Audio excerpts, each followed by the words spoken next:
লাগে প্রয়োজনে আবার রক্ত দিবে, তবুও কারো ষড়যন্ত্রের কাছে মাথা দেব না। এই ফ্যাসিবাদী সরকার, স্বৈরাচার আমার তরুণ ভাই বোনদেরকে, আমার তরুণ প্রজন্মকে একটা পাত্রের মধ্যে আবদ্ধ করে রেখেছে।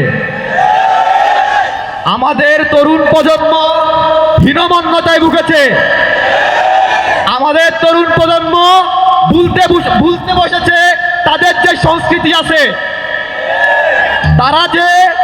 তাদের যে নির্দিষ্ট সংস্কৃতি আছে, সুন্দর সংস্কৃতি আছে, তারা সেটা ইন্ডিয়ান সংস্কৃতি এবং পশ্চিমা সংস্কৃতির ভিড়ে হারিয়ে ফেলেছে।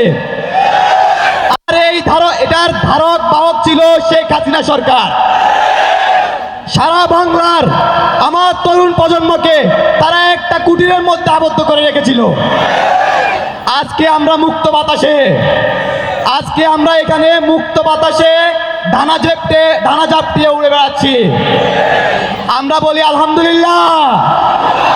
বাংলাদেশে যে বিভেদ সৃষ্টি করা হচ্ছে, পাহাড়ে বাঙালি এবং পাহাড়ির যে বিভেদ সৃষ্টি হচ্ছে, আমরা এখান থেকে বলে দিতে চাই, যারা আজকে এই পর্যায়ে এসেও চক্রান্ত করছেন বাংলাদেশকে বিভক্ত করার জন্য, সাম্প্রদায়িকভাবে উস্কানি দিচ্ছেন, তারা এখনই হুঁশিয়ার হয়ে যান।